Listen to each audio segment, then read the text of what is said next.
Hey everybody, it's Galmadex, and welcome back to another premiere draft of Duskmourn with one alchemy card added to each pack. So these are going to be super high power draft queues here, where these alchemy cards are always uncommon or better, and they always replace a common. So these are super juiced packs, and we're really happy to start off with one of the sweet alchemy cards. I like playing with all the new stuff because these draft queues are only on for 1 week.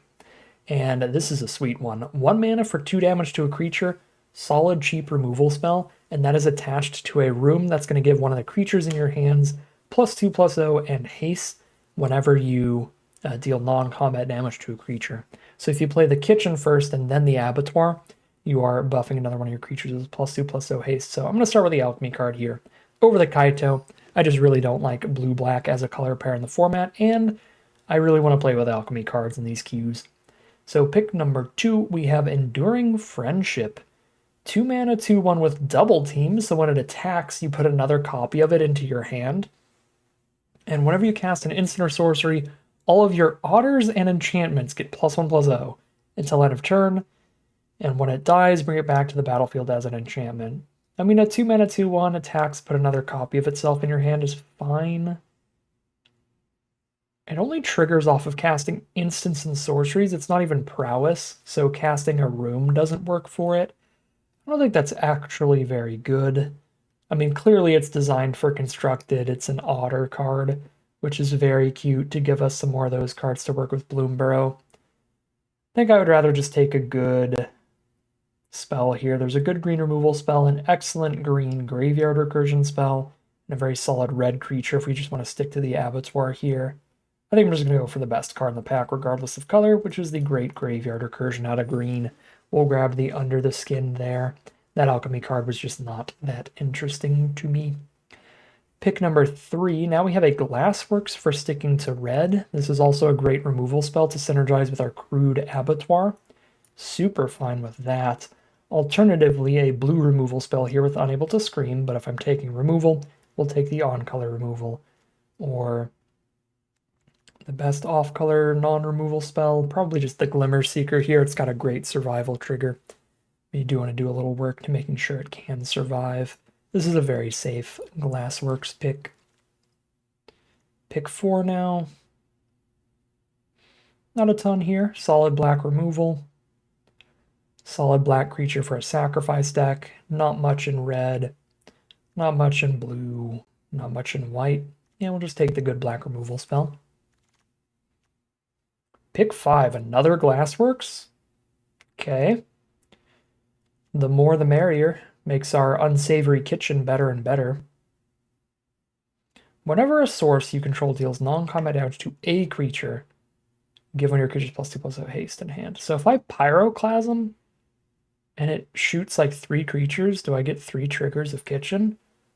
Maybe. That's still probably more cute than anything. I think another Glassworks is a higher pick than Pyroclasm.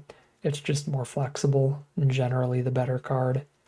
Pyroclasm nice in the right deck and against the right deck, but I like Glassworks in a vacuum better. So pick 6. I mean, this Withering Torment was like the best card in its pack by a lot, so it makes me feel like black was decently open so far, so I like potentially Rakdos Sacrifice as a direction to go. The other thing really nice about going that direction is that all 3 of our red removal spells leave a room behind that we can sacrifice later. So I don't mind pushing into black deeper for Innocuous Rat here, when the 2 options are pretty much a filler red common or a filler black common. Although Ticket Booth and Tunnel of Hate is a little more flexible, and the nice thing about taking it here is that, is that then we have blue-red as a path as well. We have like 4 rooms. Should not have eaten a bunch of dry roasted peanuts a second ago. Probably not the best snack right before recording. Okay. Are we back? We might be back. Beastie or Cheerleader are both solid creatures at their respective points of the curve. There's nothing really good in this pack. So we take an off-color card. There's the Soul Rager. Blue-red. Play a bunch of cheap rooms and sack them to Soul Rager. Definitely a deck plan. Could also take hand that feeds for a filler on colored creature. Sorry, I completely lost my train of thought earlier as I was dying. I was choking on nuts. All right, pick 9.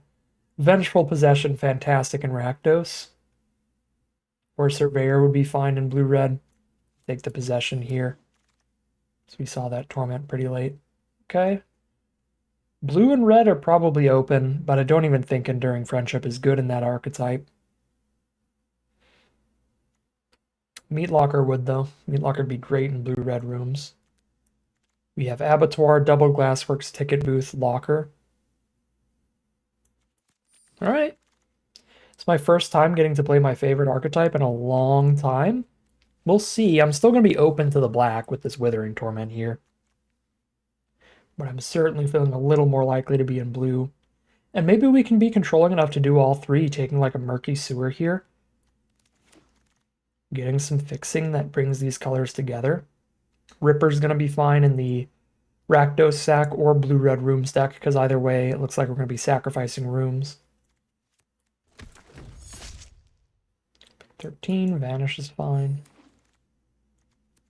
Attack in the box is not. Soul Rager, I guess, would be fine. Alright, blue-red rooms, it looks like it is. Our Alchemy card for the pack is a white card. We've drafted nothing in white so far, so very unlikely we get to push into a white aggro deck. This is just a way better version of the Acrobatic Cheerleader, basically. Instead of getting flying off of its survival trigger, it is a 3-2 instead of a 2-2. It gets flying off of the trigger, and the top card in your library gets flying as well. So it's like a really juiced up Acrobatic Cheerleader. But we're really happy to take Entity Tracker. This card plays very, very well with rooms, and we have tons of rooms, and we'll draft even more in the blue-red color pair. Alright. Pack 2, pick 2. A little bit of a miss when it comes to the blue and the red cards. 2 black rares in this pack. Razor Demon, a very fun alchemy one I really want to play. A 3-mana 7/7 flyer, ward, discard a card is wild, but your opponent gets to cast something for free when you play it, one of these 3 spells of their choice. Just seems like such a card that really changes how the game is playing out, no matter what. Even if you just lose for doing it, it's still kind of cool. There's Comeback Wrong that we can splash in if we get the good fixing. Yeah, I mean, the blue-red stuff here is just not super good. Gremlin is a pretty good card. I just don't think it generally works well in blue-red. But, you know what? It's probably strong enough to speculate on it here.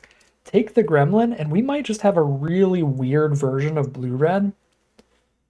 I've only ever played blue-red as a really controlling deck, but Soul Rager can get a lot of damage in early, and if we're curving out decently consistently here, and then using cards like Gremlin as well for cheap creatures, we might be able to be the blue-red aggro room build. Use Soul Rager as a 4/4. I don't know. It's gonna be a weird one, but part of the fun of this format is that you can do like these weird things like this. Like our last deck, our green-blue deck that we did first time we played these alchemy drafts was also pretty pretty out there. Green-blue is not normally an enchantment deck, but that deck certainly was. Alright, I'm just gonna take the premium cheap removal of Scorching Dragonfire. Pick 4 Toby. Dang.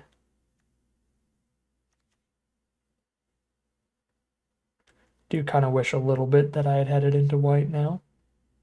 That's where the coolest alchemy cards are showing up. And that's obviously the point of the alchemy queues. But we've still got our Abattoir, and that's going to do a lot of stuff in this deck. This pack's kind of a miss. I guess with a really high enchantment count, Researcher towards that weird aggro build could work out. Turn Inside Out is very good, but you need a really high creature count for it, and we're not there yet. Pick 5, Gremlin Tamer's good. Jesus, white was open here. Tragic. Could have had like 4 white rares in a row or something insane.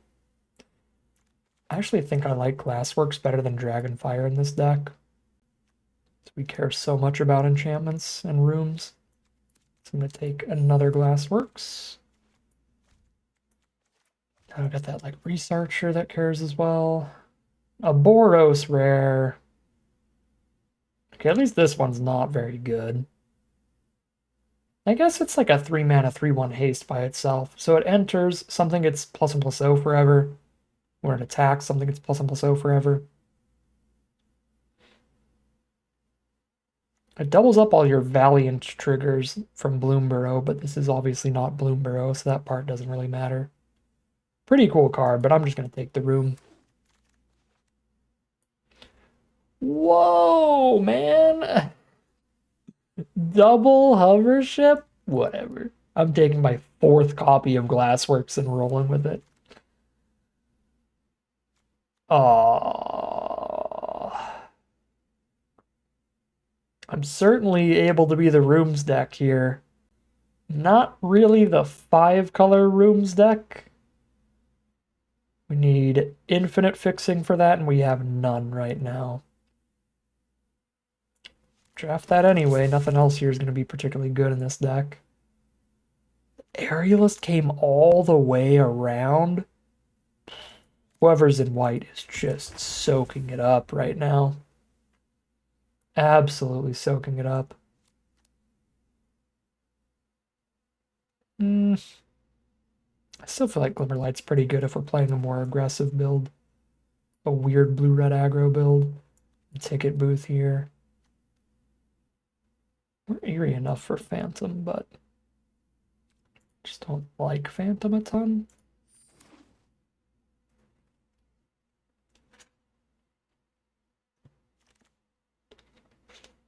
I'll let the personal bias remove Phantom from that discussion. I'll take Turn Inside Out over that Alchemy card. That Alchemy card was not that interesting. It was basically Tormenting Voice, discard a card, draw 2. But it's like if you discard a land, you're guaranteed to draw 2 non-land cards. If you discard an instant, you're guaranteed to draw 2 non-instants. It's like kind of interesting, but did not seem good. Okay. I don't think Waltz of Rage is even going to actually be very good here. Because you really want this in a deck that has a lot of beefy creatures that can actually like do a full board wipe, and we have just a lot of 2/2s and 3/3s and stuff. So we're just gonna have Waltz here when our opponent's on green and they've got like 4/4s and it just doesn't do anything. So I think this card's great in green-red. What is definitely great in here is the Smoky Lounge Misty Salon. We have like 8 rooms already. The only reason that we would be losing out on rooms is if I have the Soul Rager, my one reason to sack a bunch. So I'm just gonna take the Misty Salon, make sure that we get it, even if it could wheel here. It's just so powerful in this deck and so important, it's not worth the risk of trying to get it to wheel. Get Out is insane in this deck, actually, genuinely. Counter a creature and enchantment spell, or if we draw it later, pick up 2 Glassworks. It's just to draw 2 extra removal spells. Actually looks really good here. Normally I don't ever have to even look at that card, but this is like the one time that thing looks pretty good. Alright, another Meat Locker. Alright, we're just going to end up cutting pretty much every single non-room. We might cut the Dragonfire at this point, honestly. I'm at 26 cards. If I cut Murky Sewer, 25 non-lands. Okay, cut that, cut that. We want 23 non-lands. Every time I draft something, we'll cut something and just go from there. Any opening hand with a Smoky Lounge is going to be so disgusting. I guess the one issue is that our deck's not really bomb heavy. It's very synergistic, but really light on bombs.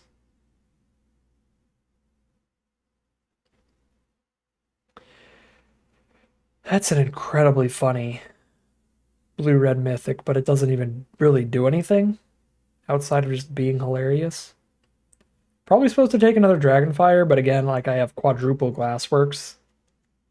Like I could see myself ending up cutting that thing. So every creature in your deck from then on is just gonna swap its power and toughness, which doesn't even do anything. This is just a 3-mana 4/1 flyer, but I mean that's big. I'm taking the on-color mythic, whatever. Goodbye, Scorching Dragonfire copy 2. Scorching Dragonfire copy 3. Enduring Courage could be fine here. Decently aggressive. It's also an enchantment, which is insane with Entity Tracker. Pick 6, another ticket booth. Yep. Anyways, I do find the Alchemy Draft queues to be exceptionally bomby, so missing out on bombs in these is like extra sad. And we're currently missing out on bombs here. I mean, the Entity Tracker is kind of a bomb. 13 enchantment deck? Yeah, no, never mind.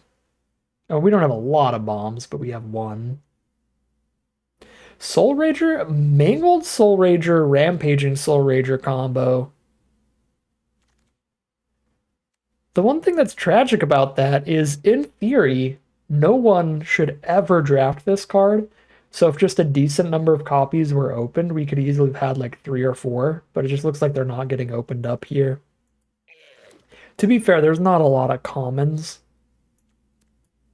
in this format when you've got the alchemy added, because there's already play boosters, so there's like 2 or 3 rares, 3 to 5 uncommons, and now there's even, they got rid of another common for another rare.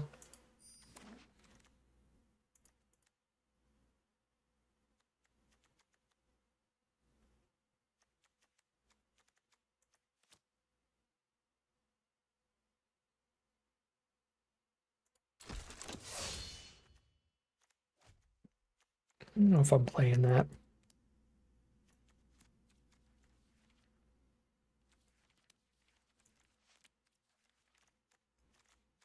Could have a double Ripper top end, just have a couple 5 drops. It wouldn't be the worst. Just having that option as well. A 1-of Slayer could be fine. So many options here. Well, okay, so if we were in white, we would have gotten past like 15 white rares in pack 2, but then do get past all the red here. It's not like we were in a bad color to be in or anything. You know what? Apparition's actually funny with the Soul Rager as well. Yeah, it's so tragic I only got one Rampaging Soul Rager. Because that would be the wombo combo with Mangled Soul Rager. Turn the Rampaging Soul Rager into a 4/1 getting +3/+0. So it's a 7/1. That's funny. Okay. How are we building this pile?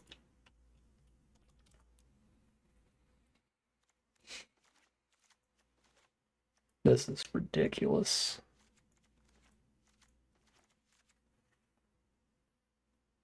Play every single room, which means cutting Dragonfires, because without the Dragonfires, I still have 4 Glassworks, 1 Crude Abattoir. That's 5 removal spells, 2 stun spells. Rippers could even do a couple damage if I need to. I mean, I could go incredibly Creature Light. Get rid of all the potential aggro game plan, just drop the Slayers. Researcher. Just the no win conditions blue-red rooms deck, something like this. We would definitely drop Courage at that point. I'm gonna go for a low creature count.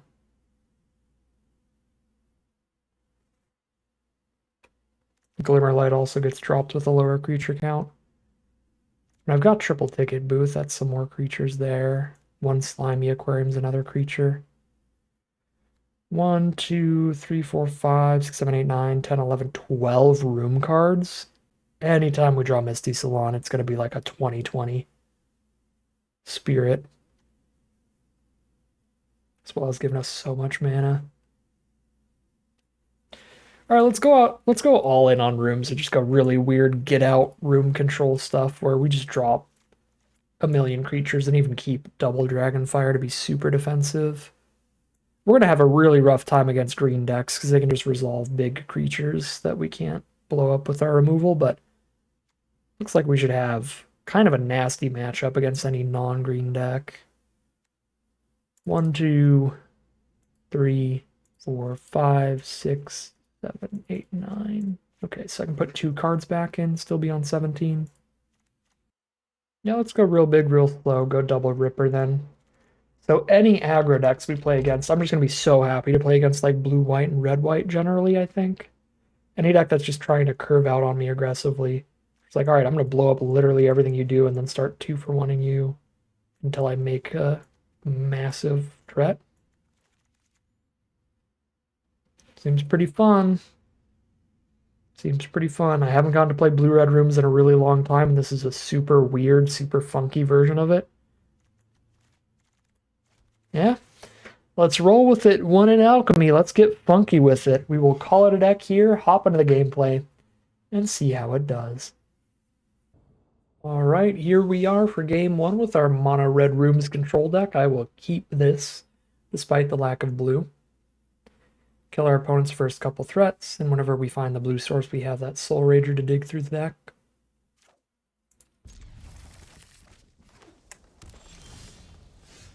Another Ripper.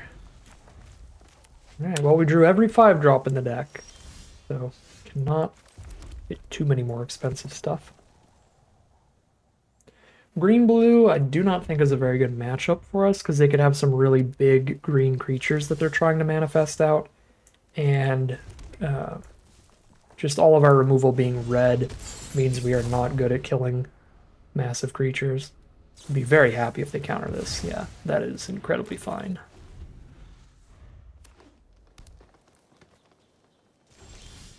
Cool. I would be super unhappy if they counter that, so I think we're just going to pass.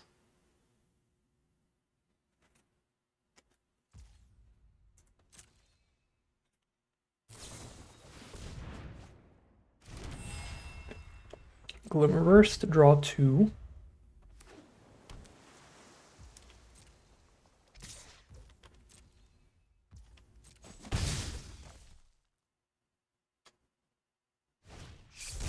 Manifest Dread.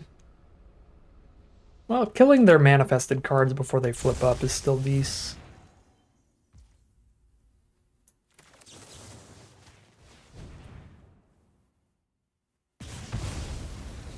What did we just exile? Twist Reality. Alright, it wasn't even a creature. Yikes. Well,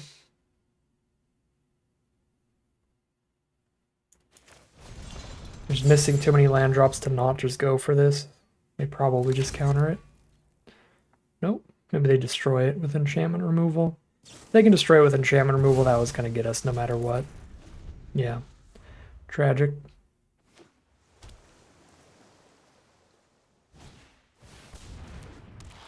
Resolve a 7/6, and unless we find the blue source, that's game. Draws are horrific, man. The only lands we have are the 3 we started the game with. And it's been over 6 draw steps now.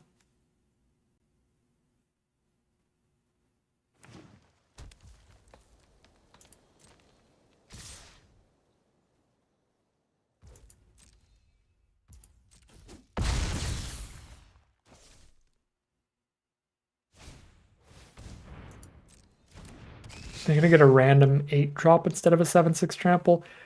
They haven't played a lot of Momir, they'd be surprised. 7/6 trample actually kind of on par with a random 8-drop. Alright, they don't. They just upgrade their token into a 1/2. Alright, let's just exile Fear of Change so they can't make Celebrant bigger.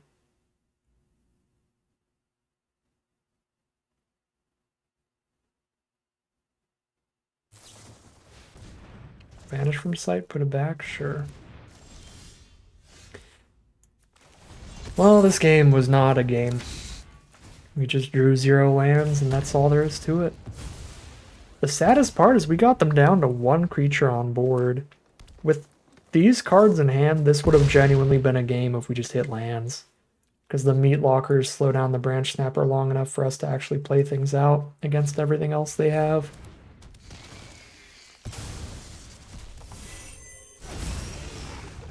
See, the 7/6 Trampler was better than the 8-drop. But we draw 0 lands the entire game. And that's it. 0-1 heading into game 2. Alright, here we are for game 2. We have a real hand now. This could have the opposite problem. It's starting with 4 lands, so any extra lands here are already a tiny bit floody. Playing against a red deck. Got our 3-mana 4/1 flyer. Should be pretty sweet. Ooh, they've got their own crude abattoir. Super strong. Just play the flyer.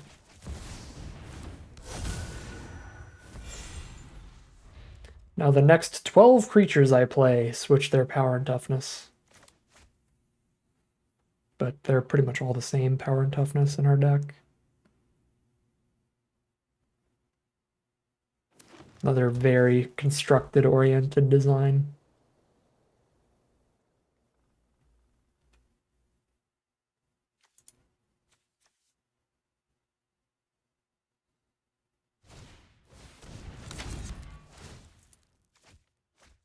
Painter Studio, draw 2.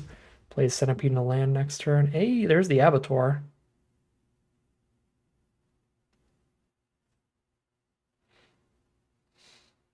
Just play the ticket booth right now, though.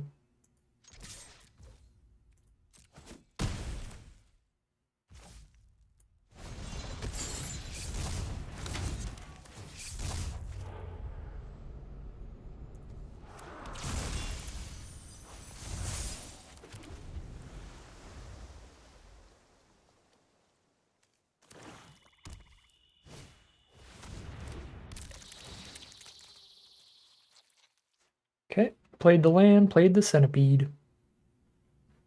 Now we can Abattoir there, Centipede. Come on, top deck a creature. Dang. I don't have a lot of creatures in here, so it was unlikely. Is it better to hold up a Dragonfire then, than to unlock the Unsavory Kitchen? I feel like it is.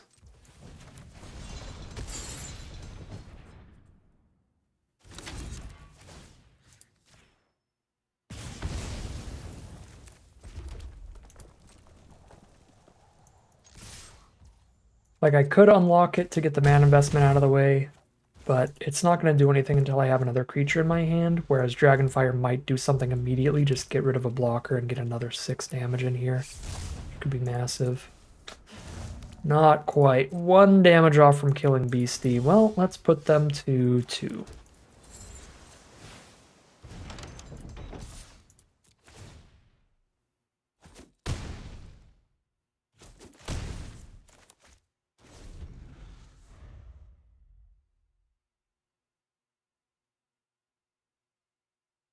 Now Unsavory Kitchen just for the haste could be really important. So unlock the kitchen for sure next turn. And then when we Dragonfire something with a creature in hand, that could be like kill a blocker, make my creature haste, play that hasty creature, win the game.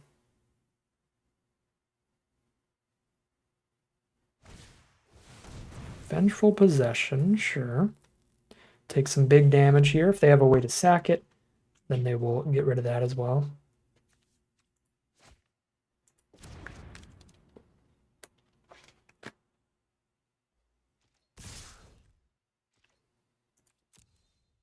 Not going to chump against an opponent at 2 life here.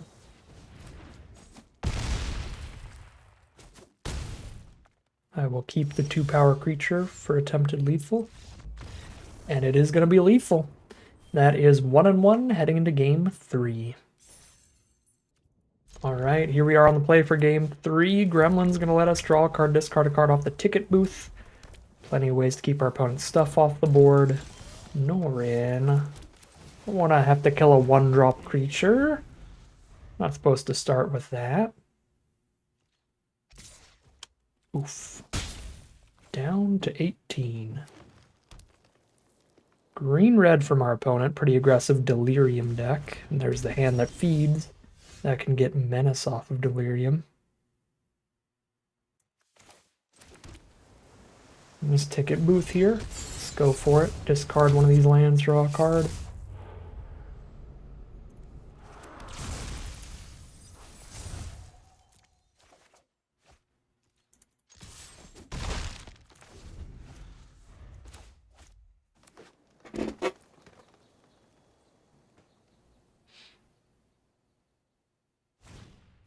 Fear of Exposure. Get the 5/4 down. Well, this is going to be a beautiful turn then.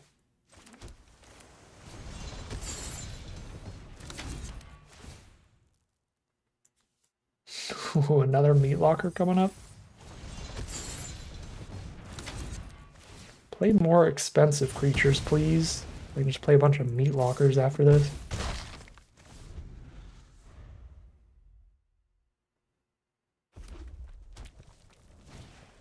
Yes. Okay, that's not a great Meat Locker target. But it is a Meat Locker target.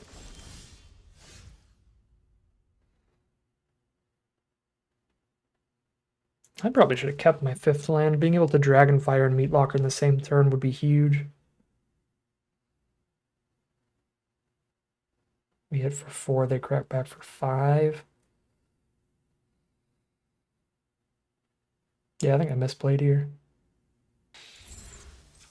All right. No! My hubris.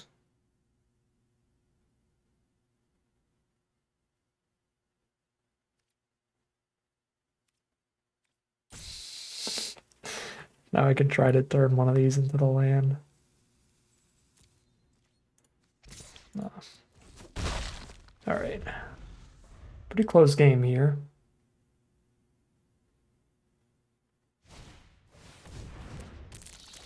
Centipede.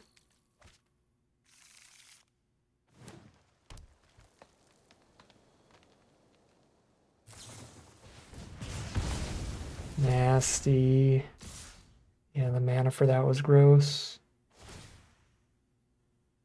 Yeah, we are fully on blocks from here.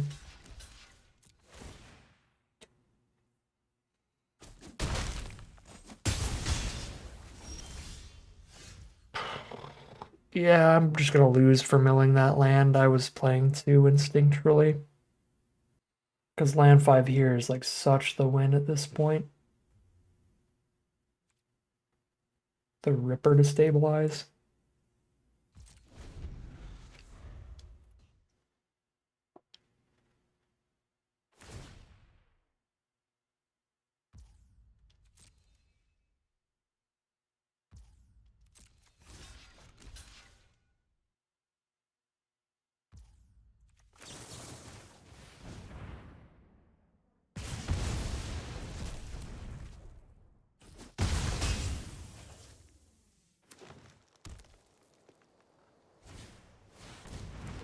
Alright, time to take 3. Now that the 5th land doesn't matter, I'll draw it. Tragic. The consequences of my own actions?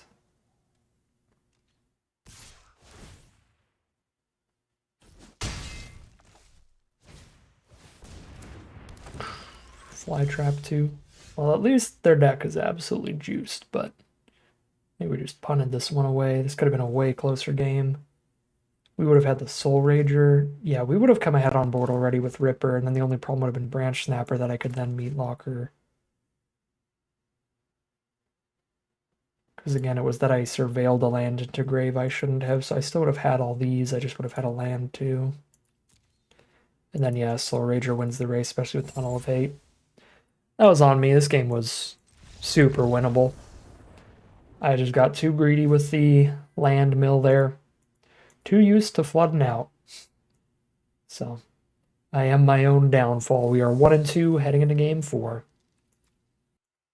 Alright, here we are on the draw for game number 4. Ooh, White Source. Finally an aggro matchup, except this time we don't have our infinite removal spells.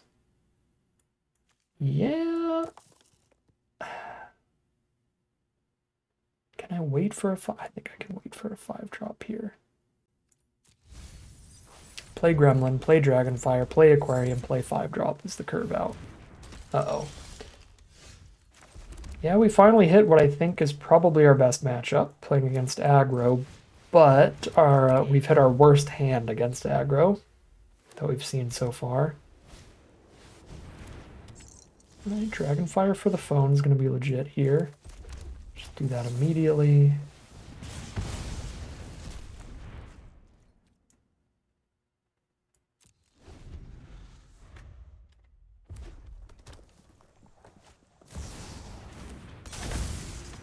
Big yikes from McSpikies. Oh god, yeah, that synergizes so well with survival. Hexproof, I can't even Ripper the cheerleader away because it's just going to keep being tapped.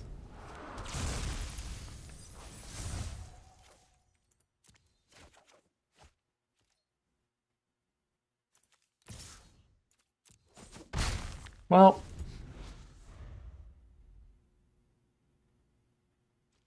can get Wanderer to end the run. Probably earned it for the punt loss on our second loss. Our first loss was just 100% guaranteed, as is this one, it looks like. But our second loss was an incredibly winnable game. Yeah, no, Wandering Rescue is just kind of the auto lose, it looks like. Tragic ending.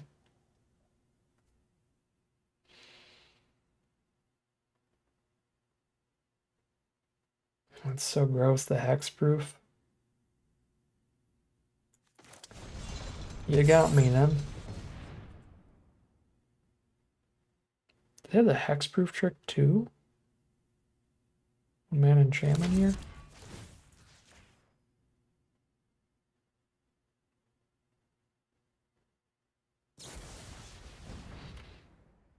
Oh wow. Yeah, that's awful.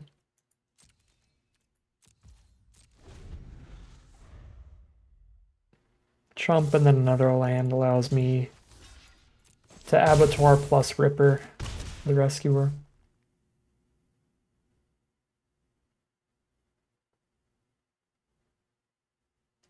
If we play another creature, we're just dead. It doesn't matter.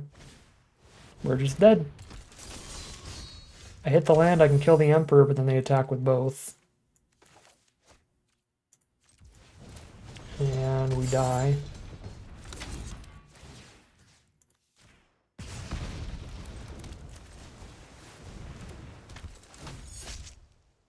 And they don't even have to attack with both. They can just kill the Ripper and we're dead.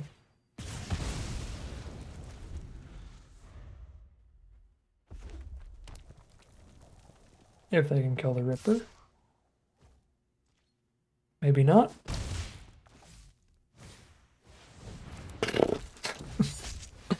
Alright.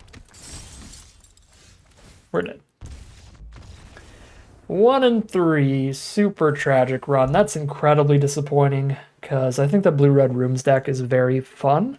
I don't think it's very powerful. I think it is one of the worst decks in the format alongside Green-White, Survival, and Blue-Black. But it is a lot of fun, and I thought this build was pretty cool, but I punted away the run. Our first and third games were not remotely winnable, but our second loss, 100%, we would have just probably won the game if I didn't surveil the land away. Because the tempo gained from being able to have meat lockered their biggest threat and dragonfired another one on turn 5 would have been massive. And then it just took us like another 5 or 6 turns to even find that 5th land, which was just completely crushing. Had we just had the 5th land the whole time, we would have had so much more action there for stabilizing and getting ahead. Yeah, I think this was a pretty fun deck. It was a super open color pair, it looks like, with all these glassworks. lockers and stuff. I think this was a fine spot to be. It was a pretty fun, unique build, but it just didn't get there off of our opponents having some insane cards in that third game, or that third loss. Just a 0 lands drawn game for our first loss, and the self-imposed loss in the second loss we had. That's the one that we should really focus on, because that's the one that we could actually change in the future. And that would have given this deck a chance to play against another deck. Now we'd be 2-2 heading into game 5. And we get to play at least 5 games with the deck, probably more, depends on the matchups. Would have been fun. That's where things could have changed. But sadly, we punted it away here on a 1-3 for today's draft. But that is going to end today's video. As always, I'd like to thank my patrons and YouTube members for supporting the channel, as well as you for watching the videos. If you want to catch me live, you can check out the Twitch channel in the link in the description below. If you'd like to support the channel directly, you can check out the Patreon link in the description below. But other than that, as always, thank you very much for watching, and I'll see you again soon for some more Magic Arena.